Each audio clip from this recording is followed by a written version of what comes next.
Aloha, and welcome to VOSR International, the Voice of Shortwave Radio. I'm your host, Wavecrest Guy.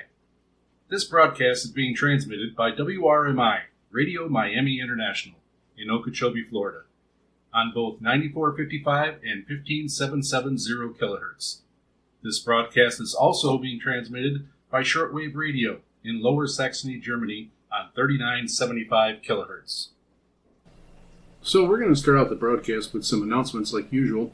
And since this is going to be the one broadcast going out over the holidays, I want to wish everyone out there, all our listeners, happy holidays and a happy new year coming up. This program is something that I started. My first broadcast was on February 28th. And, you never know how it's going to go and how people are going to respond. And it's been great so far, and I really enjoyed putting out the program. So I just want to wish everyone happy holidays and a happy new year. And don't forget to keep sending in emails to us. Send us responses to from reception reports, or let us know what you think about some of our segments, or if you have comments, or if you have anything that if you have some of the equipment that I go over or use, or any ideas. Also, again, we'll put out another request for guests. If you want to do a segment, if you just want to tell about yourself and about how you got into the hobby of shortwave, we'd be happy to have you. So send us an email at VOSRINT@yahoo.com. That's VOSRINT@yahoo.com. Or you can also head over to our website at VOSRInternational.com. You can click on the mail icon and contact us that way. And don't forget about our website. We have all of our rebroadcasts. All our shows are over there. So you can go over to the rebroadcast or the broadcast page, and there's links there to every broadcast that we've had here, so you can catch up. If you just found us, spinning the dial, or if you can't pick us up because of bad propagation, right after the last broadcast over shortwave, I usually wait a couple days, and then all the broadcasts are made available. So you can go back there and check out all the broadcasts and get caught up with all the VOSR International information. I also post pages on there for most of the segments that I do. If I have more information, if I have pictures, or if I have links or video that supports the segment that I do on the broadcast here, I'll have a page set up for that, and you can go get more information on these segments over on our website. You can also, on the website, check out our listener map. If you send us in a reception report and tell us your location, I add a pin onto your location onto our listener map, and I take a screenshot of it and put it up on there. We're getting quite a few people on the map now. The United States is filling up. There are still a few states that don't have somebody on it yet, though. So make sure you get to your or send us some information here, and we can get a pin added onto your location. Then also, we also have a listeners radio page where if you send in a picture of your radios, your equipment, I can get that and put that onto the page also. So you can go over there and check those out. We're getting quite a few of those, and there's some really nice radios in there, even some homemade radios in there. So it's really fun to go check that out also. Don't forget, if you're on Facebook, you can check us out on Facebook. Just go to VOSR International, and you can join the group there. I post reminders of when the show is coming on. Usually a few hours before the show comes on, I'll do a post over there. I'll also put on some reception videos and that type of thing over on VOSR. And it's another good way to interact also, because you can also post comments on there, post pictures or videos also. So go check us out if you're on Facebook at VOSR International. You can also check us out on Reddit. We have a group on Reddit, Grundig Shortwave Radio. You can go over there. You don't have to have a Grundig radio to check us out, but you can go there and check us out. There's a lot of information on there. You can post a lot of questions or about equipment, or just poster equipment, or receptions, or just anything to do with shortwave radio, you can go ahead and post on that group also. And lastly, you can check out my YouTube channel at Wavecrest Guy. I have I have a playlist on there of all past broadcasts for VOSR International. I have a few reviews of some equipment on there, and a lot of times I mention those during the broadcast. You can go over there and check those out. I have playlists set up. I have a lot of reception reports on there, so you can see the type of frequencies and channels I'm getting over here over in Hawaii with my equipment. So check that out, and that's over at Wavecrest Guy. And now, on with the show. So next we are going to have an equipment segment, and this one I actually recorded a couple months ago, and I'm just going to go ahead and play it right after this intro in full. It's just one of those where I had recorded, and in putting these shows together, there was a lot of different timely segments that I wanted to get in, and this one kind of got pushed back. So I'm moving this one up to now, and this will be part one for this series with this segment, and I'm just going to play it as I recorded it about 2 months ago. All right, we're going to do a equipment segment, and I haven't done an equipment segment in a while, but I just got a new shortwave radio antenna and that I'd ordered, and I bought the K480 WLA antenna. I've done an unboxing video on that, and I'm going to have the link to that over on our website at VOSRinternational.com. Or also you can go over to my YouTube channel at Wavecrest Guy and check it out there. I'll end up making a playlist because I'm going to be adding some videos where I put it head-to-head against the K180 WLA and on the same radio. That way you can see what the difference is, if there is any. So I already have some playlists for the K180 WLA, and I also have them for the MLA 30 Plus antenna. So I'll have the playlist for those over there too. I'm going to have segments on the MLA 30 Plus. I believe that antenna deserves its own segment. It's probably one of the most popular shortwave antennas out there. And then I'll also do another one for the K180 WLA. That one will be a little bit shorter because it ties into this K480 WLA antenna. So I'm going to go over my reasoning for getting this antenna, and that has a little bit to do with the K180 WLA. When I first ordered that one, I mainly listen to shortwave, although I do occasionally listen to FM. I definitely listen to FM when I'm in my car, but I didn't. It had an FM feature on it. So when I was doing a review on it, when I was checking it all out and setting it all up, I checked out the FM reception with the antenna, and it did work fantastic. It brought in stations that I couldn't even hear with the other antennas that I had here, and so it really opened up a lot of stations. Again, I live here in Molokai, Hawaii. There aren't any broadcasting stations here on Molokai, so I'm getting them on the other islands. So I'm getting them on Maui is the one that I'm closest to, and I get a few pretty strong there.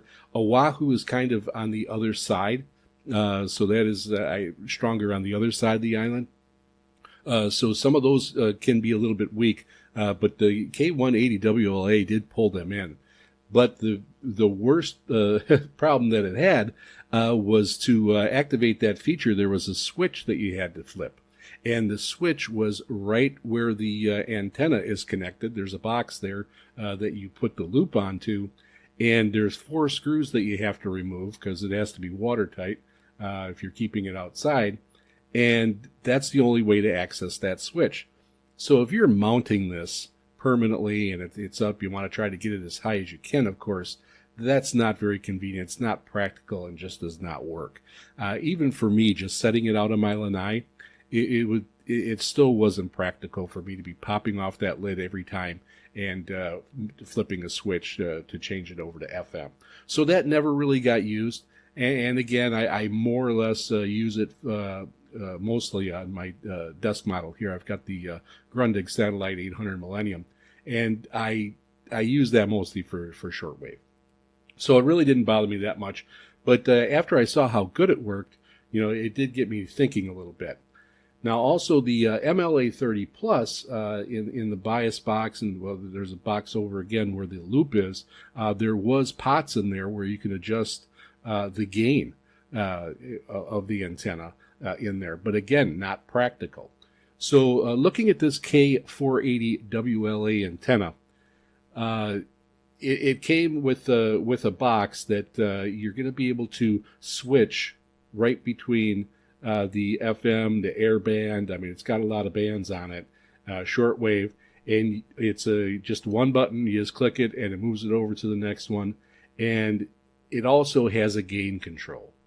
So it's right by your radio. It's a box that you connect the antenna to, and then on the other side of the box, you're connecting it to your radio. So it's right by your radio. It's going to be very convenient. I'll be able to adjust the gain. I'll be able to flip it over to FM if I want to use FM, or try the air bands or whatever. So that alone was a big feature. Now, the big difference on these, and I'll go over that now, is the price I paid for the K180 WLA was $55. So that already was around twice the price of the MLA 30 Plus. And then moving up to the K480 WLA, that one was $105.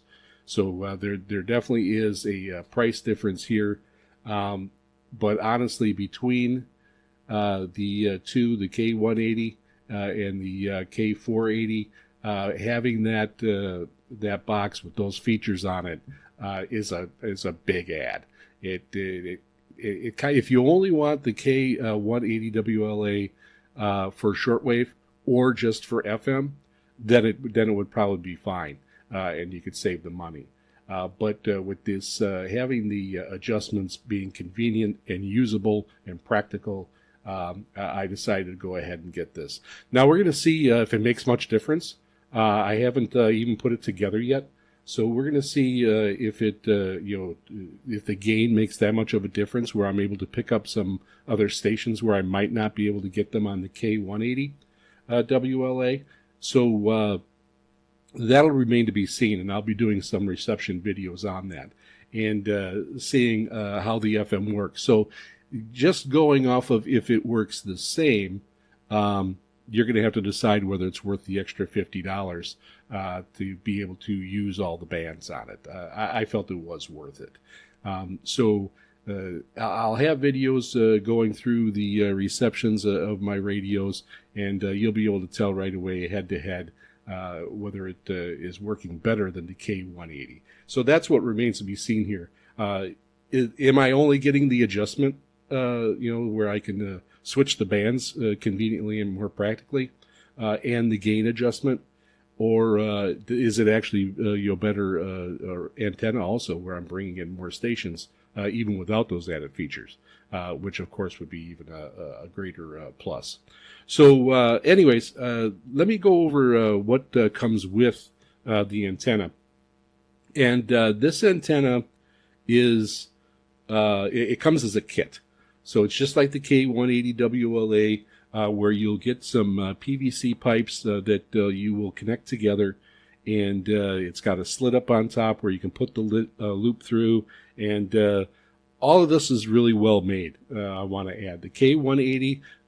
We had the same type of quality workmanship put together on this. It's very well built, and this one was also. No issues with that on this. And the good part about it is it's all going to be all ready to go. Now this one, the K480 WLA, comes with a built-in 7.4 volt lithium battery. Now the K180 WLA did not come with that battery. You have to buy a battery to put it in there. And again, I live on Molokai. I was lucky I found one. And they come in two styles. You can get the one with the button ends and the one with the flat ends. And I only had one choice here. I had to get the one with the button end, and I really wasn't aware of it until I got home to try it, that I had a hard time getting it in there, because the battery compartment is in that box, and the box is up against the compartment is up against the walls of the box, which are very stiff, so it didn't have much give. So I was finally able to pop it in there, and it did work. So if you do get that, get the flat batteries, and it'll probably fit in there much better. And again, that is with the K180 WLA. So here with the K480, so there's another added feature. Again, that battery for the K180 for me when I bought it, again here I'm on Molokai, but it was $13. So not having that extra purchase here for the K480, it's built in. You get the charging cord with it, and it's all ready to go. So this one, the K480 WLA, is truly ready to go. And when you buy it, you can buy it with different lengths of cable to be, to wherever you have your antenna.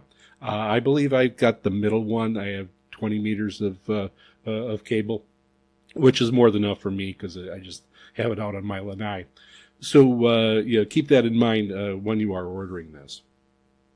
But again, very well built, very easy to put together, and for what it is, I'm really surprised how well the instructions are.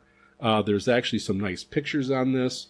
That makes it really easy to put together. If you're familiar with antennas, you're not even going to have to look at the instruction booklet. But it is really put together halfway decent. There's being an import, there's not a lot of bad translations there. It's all really clear. And this one was actually a little bit bigger than the K180 WLA. It got it a little bit into more of the detail of putting it together. But really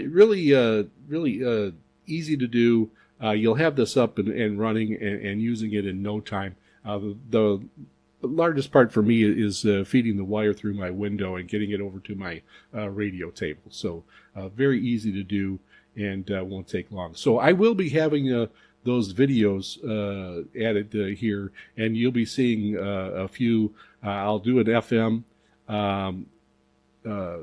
reception video, and then I'll do shortwave. When I do the shortwave, I try to always find a strong signal and compare the strong signals, and then I try to find a weak signal and try to compare them. And I have in the past. Sometimes the other antenna doesn't even won't even pick it up, where the new one that I'm trying does. So, which of course is what I'm looking for. I'm always trying to better myself on the antenna range.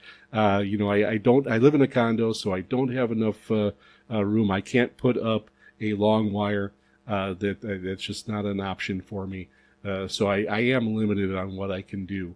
But so far I was really happy with my MLA 30 Plus. And then I was really happy when I found the K180 WLA, because that was even better. And hopefully with this one will be the same. Hopefully I'm moving up in increments here of a better antenna. We'll see how this one goes.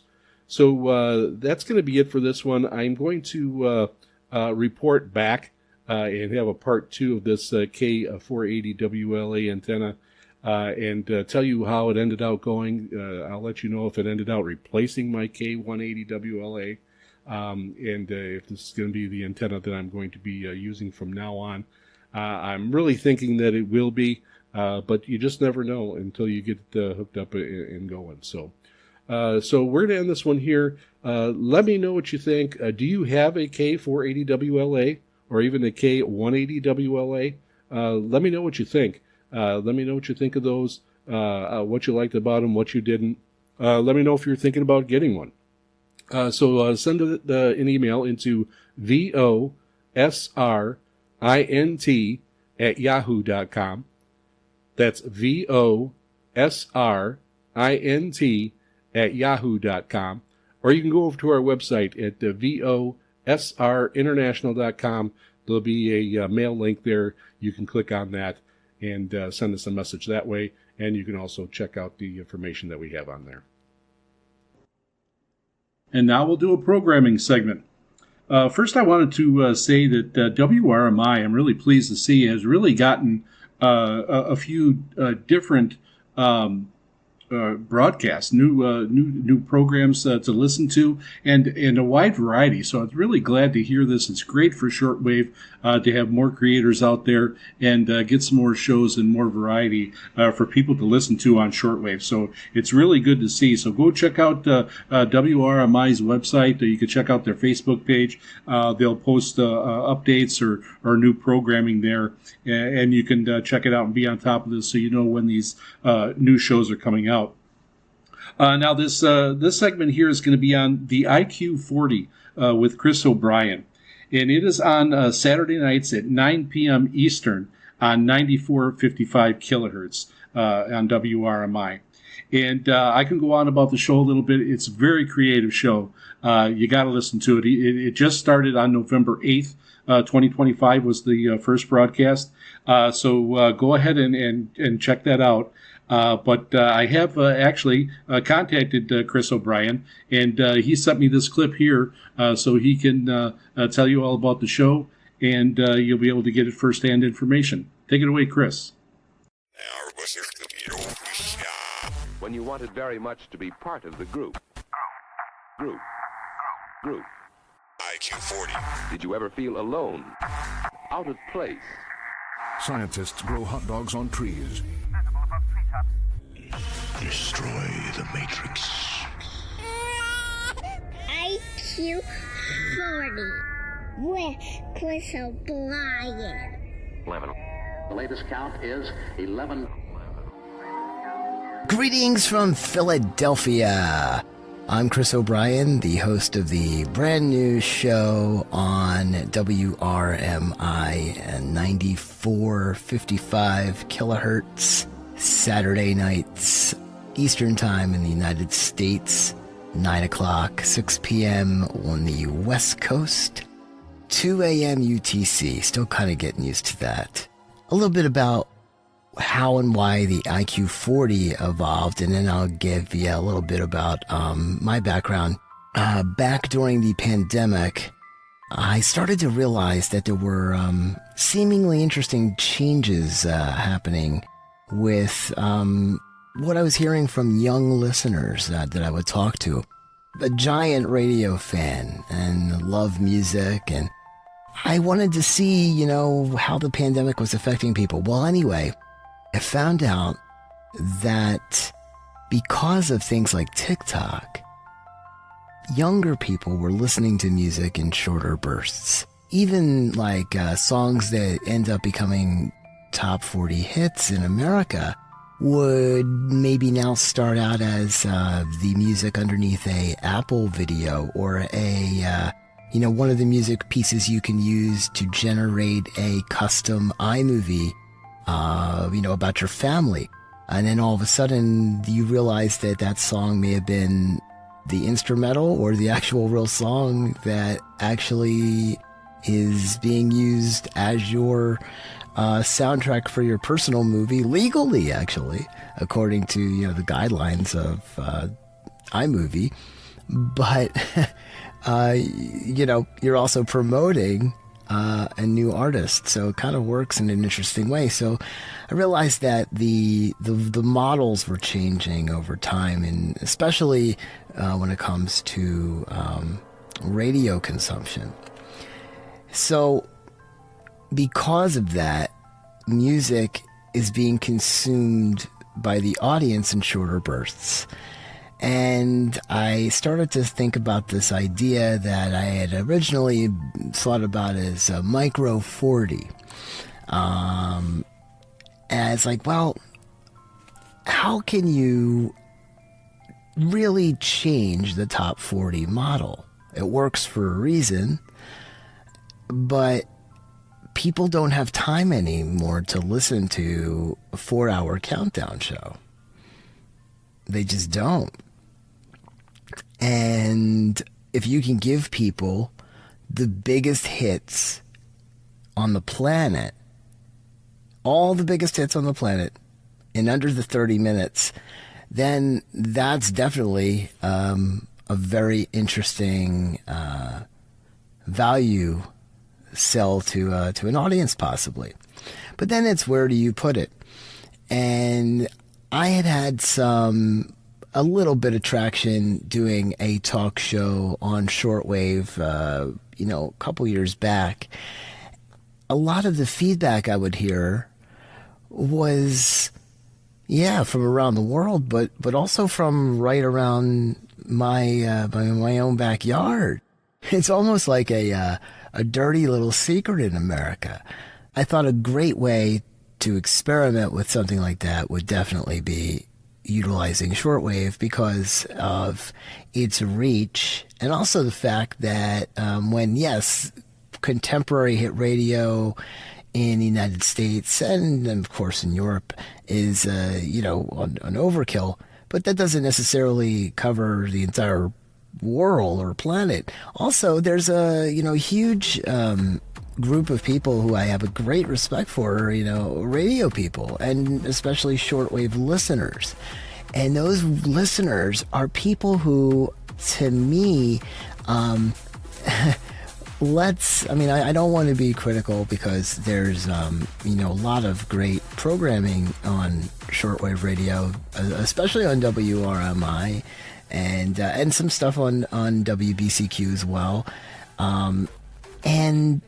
But when you compare it to the AM or FM dial, there's a lot of particular genres. There's a lot of religion, and there's a lot of, I guess you could call it intercontinental propaganda, and of course military, and then sideband, ham, all that stuff. But there's nothing on shortwave to me that would, I guess, excite younger people. And I thought, well, hey, what an amazing thing on Saturday nights in the United States if, you're listening to shortwave because you're a big fan of radio. Get to go call your kids down to the Radio Shack and say, hey, there's this crazy nut job from Philadelphia playing, Tate McRae. Just the fact that you would know what Tate McRae is something that would be pretty cool to me. But one other thing I wanted to add is that another thing, as I was thinking about this and contemplating how do you do this, format, the strangest things motivate you. I'd been working on another project that had been connected back to my satellite radio days, and afterwards I was kind of just really let down and in a kind of just like in a bummed out spot. And then I was messing around with some AI stuff and things like that, and just trying to find a new spark. And I'm a new father. I have a 4.5-year-old little guy, and one day he just come up to me. I talked to him a lot about what I'd done in radio, and he just said to me, because I'm always listening to shortwave on my C crane, and he said, "Daddy, I want to hear you come out of the quote unquote real radio." And so I had to make that happen. And so if I was going to, come out of the radio for my son to hear, well, it was going to be the best show I could do. And so I figured, well, if I'm going to do the best show I could do, it might as well be a proof of concept of my Micro 40 idea. And I started working on it over the summer, little bits and pieces, and putting it all together, and did a lot of different testing. There were a lot of hurdles, and I'm still trying to figure out some of them. For instance, in radio, there's elements like they call them sweepers, and that's, you'll find out in a moment. That's what I used to do. I used to make that stuff, and I figured that you don't need that stuff because the hooks are so short. The hooks are the tiny part of the song. I was talking to someone earlier, and I go, "Oh, the hook of the song," and they're like, "What's the hook of the song?" And I'm like, "Oh my, I'm talking about might as well be talking about carburetors," which I know nothing about. Nothing at all. I just know how to start the car. And when the check engine light goes on, that means something's wrong. So how did I get into radio? Well, I mean, the long and short of it is radio was very important in my family and in the neighborhood growing up. It was a very, very powerful thing. I remember listening to Larry King on 610 WIP here in Philly back when that was a thing. When he was doing Mutual, I was a little kid, and I remember that. It was just radio was in my house when I was really young. It was important. It was always on. And in my grandparents' houses, they would always have KYW on. They would be listening to Rush Limbaugh on WWDB, the talk station, the FM talk station, rarity back then in my hometown of Philly. But one of the other stations that caught my attention was, as a young kid, was WCAU AM, and I started to call in to the radio station. I used to think that the callers were professionals. I was in grade school. What do you want? And I heard a drunk guy call in one night, and I said, you know what, I could do that. And so I called in, and I mean, man, sounded like a squirrel. Not that I sound much different, but right now. Anyway, so I got on there, and I realized that the smarter I sounded on the air, the longer I got, more air time. And so I started to read the newspaper and things like that, and I ended up outsmarting the newsman, Ira Melman, I think his name was, from WCAU AM 1210.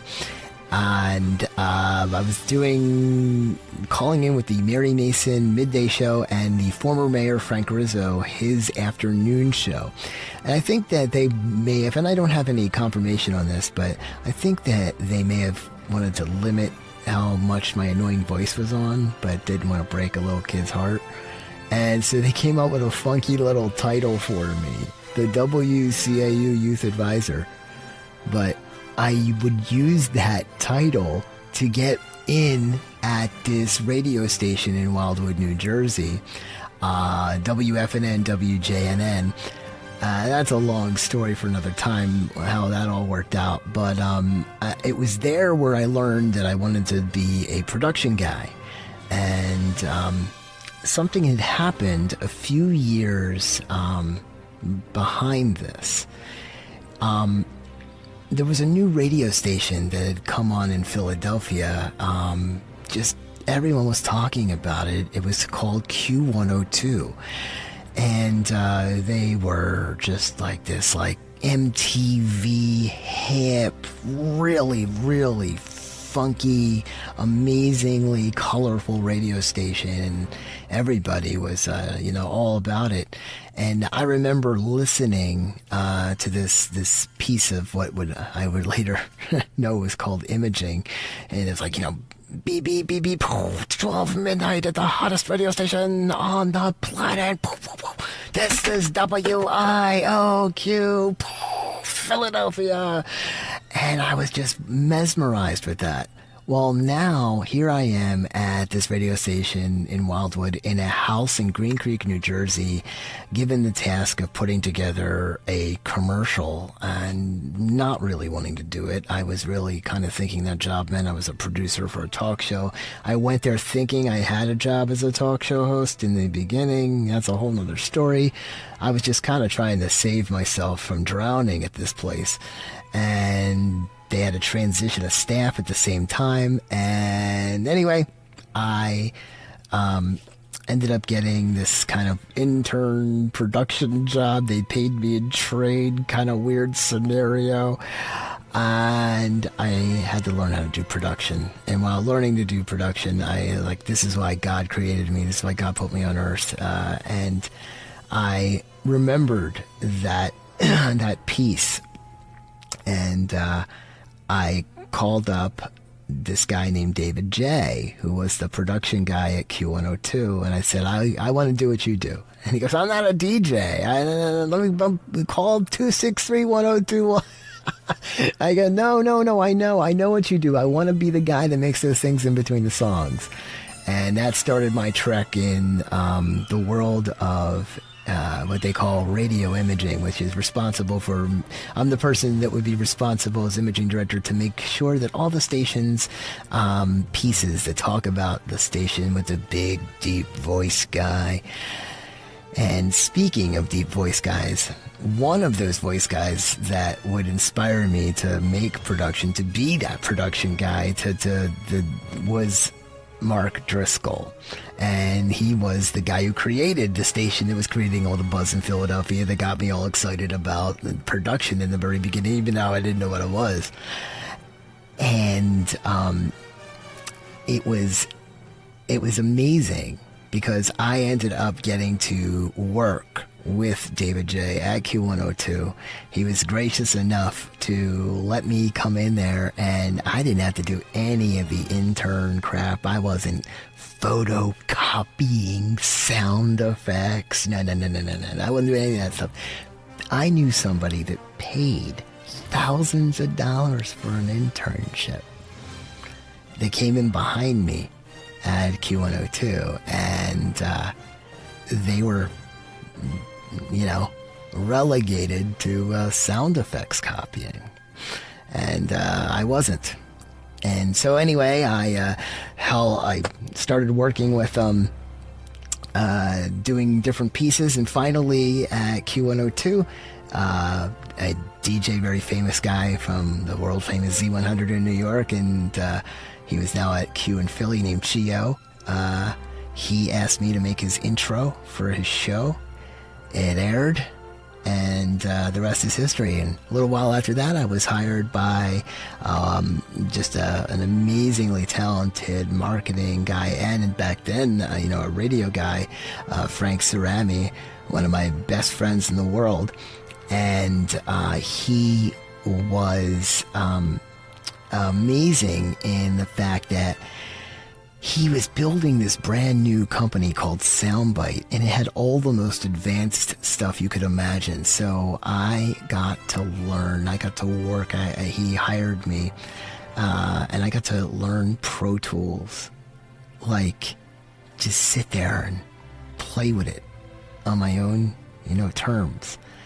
And I would start, messing around, and I got to learn Pro Tools, and I started to, get more and more jobs at that production company. And over time, I became the top guy there. And then I started sending tapes out to different radio stations. And finally, at age 20, I was hired by another one of my best friends, Tim Sabian.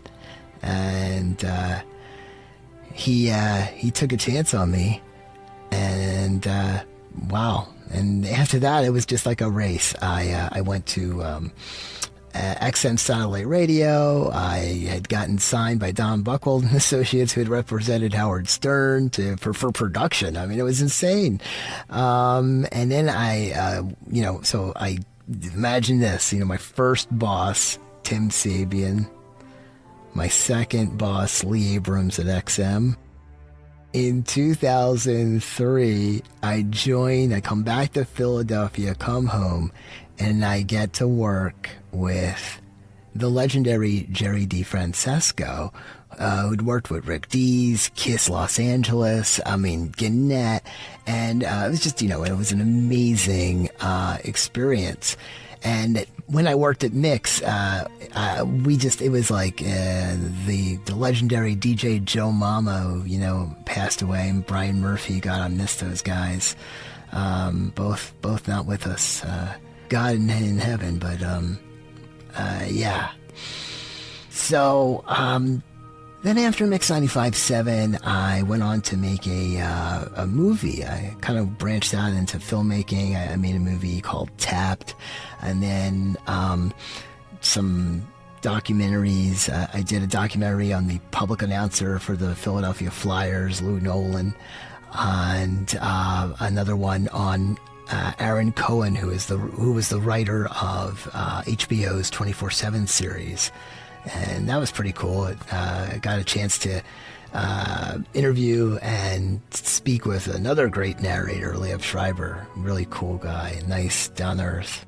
We're coming up towards the end here on And it has been such an honor and such a blessing to have been asked to come on this program.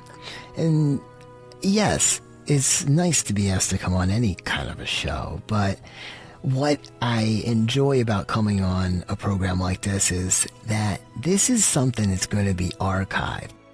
And I'm a big history buff when it comes to broadcasting. And I got to tell you, and I don't say this to be boastful. Trust me, the old me, yes, I would have been saying it. I used to call myself the super producer, okay? But I've been on national radio. I've done, like, as far as on the air, I've been on shortwave on the air, and it's saying all kinds of nutty, crazy stuff that, I should have probably said on the radio, but I did.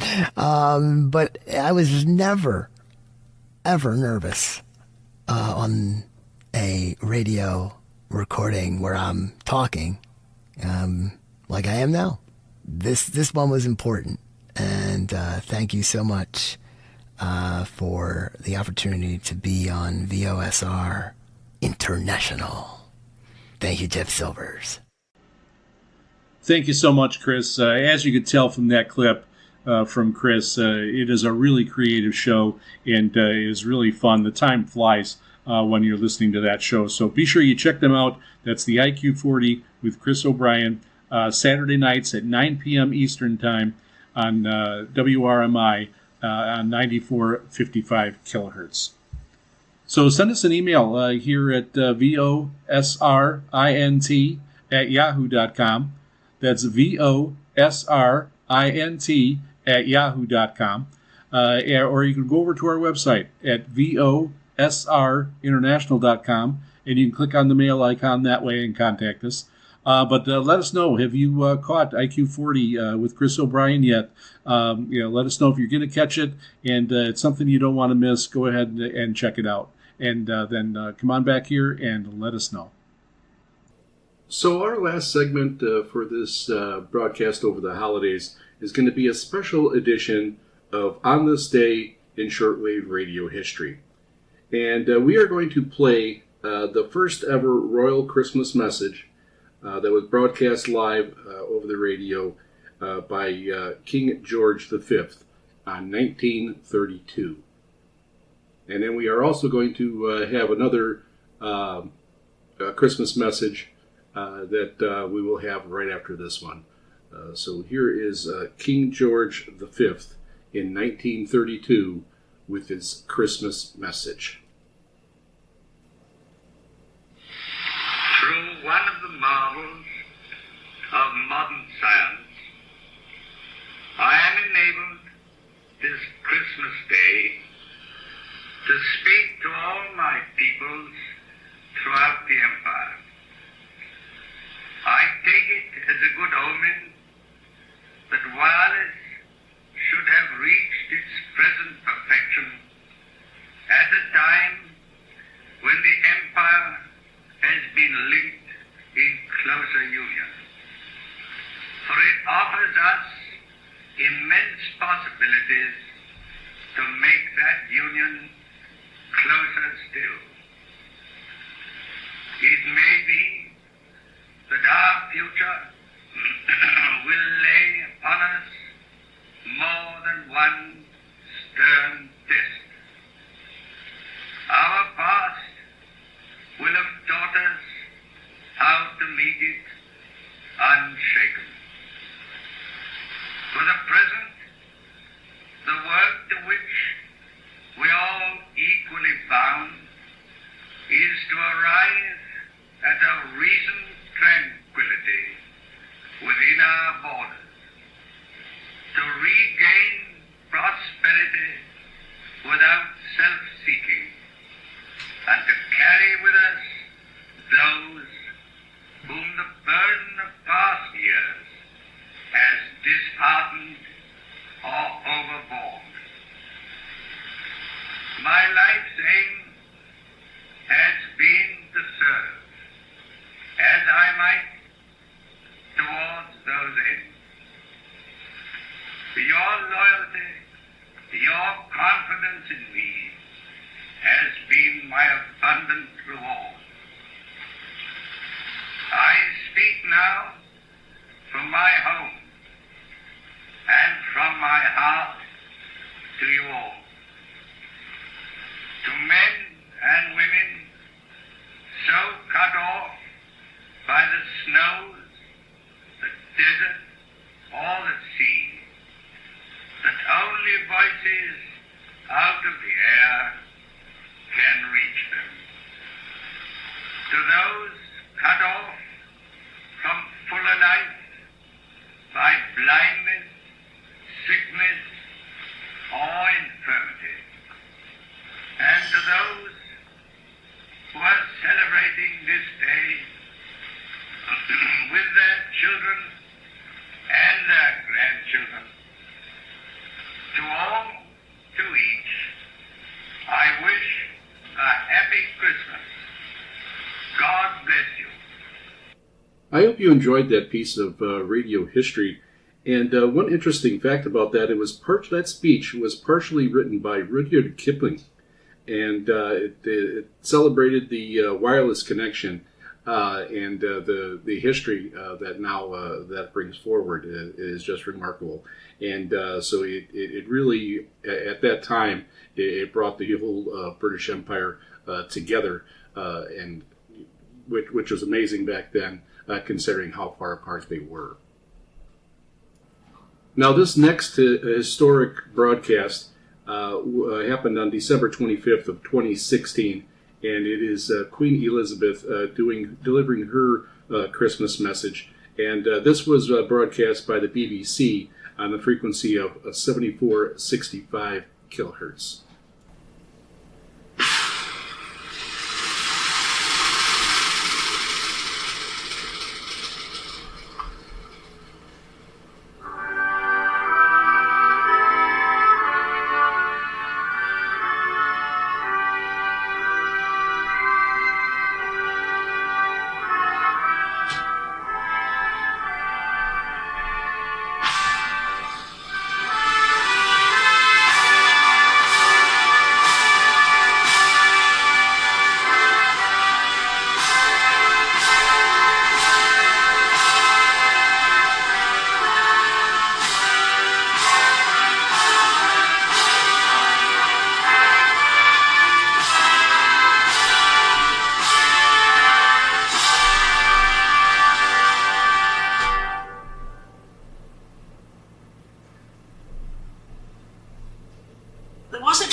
household names because there were so few of them. But the 67 medals at this year's Games in Rio and 147 at the Paralympics meant that the GB medalist reception at Buckingham Palace was a crowded and happy event. Throughout the Commonwealth, there were equally joyful celebrations. Grenada, the Bahamas, Jamaica and New Zealand won more medals per head of population than any other countries. Many of this year's winners spoke of being inspired by athletes of previous generations. Inspiration fed their aspiration, and having discovered abilities they scarcely knew they had, these athletes are now inspiring others. A few months ago, I saw inspiration of a different kind when I opened the new Cambridge base of the East Anglian Air Ambulance, where Prince William works as a helicopter pilot. It was not hard to be moved by the dedication of the highly skilled doctors, paramedics and crew who are called out on average 5 times a day. But to be inspirational, you don't have to save lives or win medals. I often draw strength from meeting ordinary people doing extraordinary things. Volunteers, carers, community organizers, and good neighbors. Unsung heroes whose quiet dedication makes them special. They are an inspiration to those who know them, and their lives frequently embody a truth expressed by Mother Teresa from this year Saint Teresa of Calcutta. She once said, "Not all of us can do great things, but we can do small things with great love." This has been the experience of two remarkable organizations, the Duke of Edinburgh's Award and the Prince's Trust, which are 60 and 40 years old this year. These started as small initiatives, but have grown beyond any expectations and continue to transform young people's lives. To mark my 90th birthday, volunteers and supporters of the 600 charities of which I have been patron came to a lunch in the Mall. Many of these organizations are modest in size, but inspire me with the work they do. From giving friendship and support to our veterans, the elderly or the bereaved, to championing music and dance, providing animal welfare, or protecting our fields and forests. Their selfless devotion and generosity of spirit is an example to us all. When people face a challenge, they sometimes talk about taking a deep breath to find courage or strength. In fact, the word inspire literally means to breathe in. But even with the inspiration of others, it's understandable that we sometimes think the world's problems are so big that we can do little to help. On our own, we cannot end wars or wipe out injustice. But the cumulative impact of thousands of small acts of goodness can be bigger than we imagine. At Christmas, our attention is drawn to the birth of a baby some 2,000 years ago.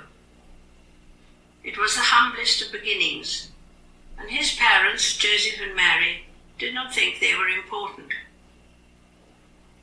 Jesus Christ lived obscurely for most of his life and never travelled far. He was maligned and rejected by many, though he had done no wrong.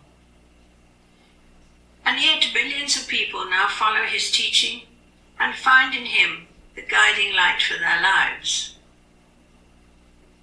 I am one of them because Christ's example helps me see the value of doing small things with great love, whoever does them, and whatever they themselves believe. The message of Christmas reminds us that inspiration is a gift to be given as well as received, and that love begins small but always grows.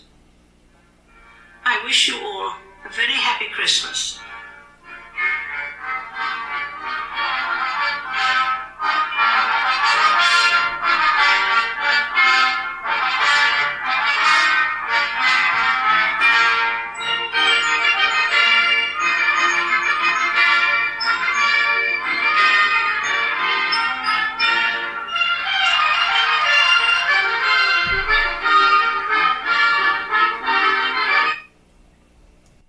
Now, unlike that King George's V broadcast, which went out live, this one with Queen Elizabeth was a recorded broadcast, of course, with the intro music, and then there was also some videos being played in the background while she was giving the speech.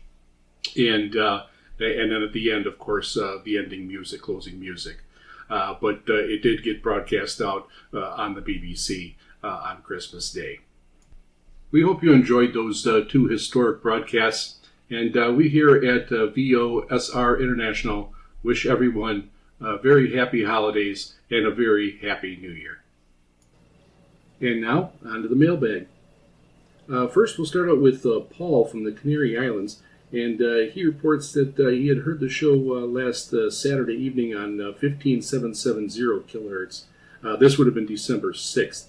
And he was able to pick up me announcing his reception report, but he said the reception was not as good as the week before, but he did get to record that announcement, and now he's going to wait for the link to our past VOSR broadcast so he can listen to it loud and clear.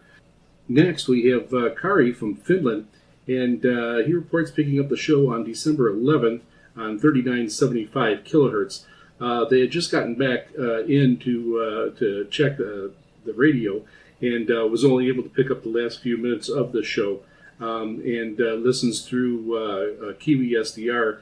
And so in general, the conditions in Finland are bad, so we hurried to listen over in Sweden, which suffers less space noises that we get in Finland. They did make a couple sound clips for us, which we got, and it is a little bit rough, but you can make it out.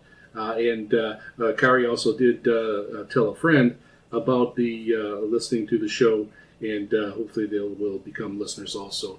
3975 it was a little bit rough that week. I didn't get a lot of correspondence, and I did check it on a few Kiwi SDRs, and I really didn't catch it very well unless I went much further down south. So hopefully propagation will return, and we'll have better reception conditions here in the future. Next, we have regular listener Adrian from Malta, and he reports a really nice SINPO rating of 55353 on 3975 kilohertz. So that frequency has been working pretty good for Adrian there in Malta. Next, we have Kevin from Iowa, and he posted a video of the reception of VOSR International on our Facebook page at VOSR International. And it was his reception from 5850 kilohertz. And looking at the signal meter there, it looked like it was plus 20 over S9. Looks like a Texan model. I can't quite tell if it was a 2000 or a 2200. But really nice Texan radio, and was pulling in the signal really great. Thank you, Kevin. So we are going to close out the mailbag. Don't forget to send your emails, reception reports, or comments about the segments or about the show. It's easy to send an email in. Send it to VOSRINT@yahoo.com. That's VOSRINT@yahoo.com. Or you can head over to our website at VOSRInternational.com, and you can click on the mail icon and contact us that way. And that concludes our broadcast. Be sure to catch our broadcasts every Saturday at 0300 UTC on 9455 kilohertz, and also on Saturdays at 2300 UTC on 15770 kilohertz. Transmitted by WRMI Radio Miami International from Okeechobee, Florida. We are also broadcasting on Thursdays at 1900 UTC on 3975 kilohertz. Transmitted by Shortwave Radio in Lower Saxony, Germany. Until next time, ahoy ho everyone.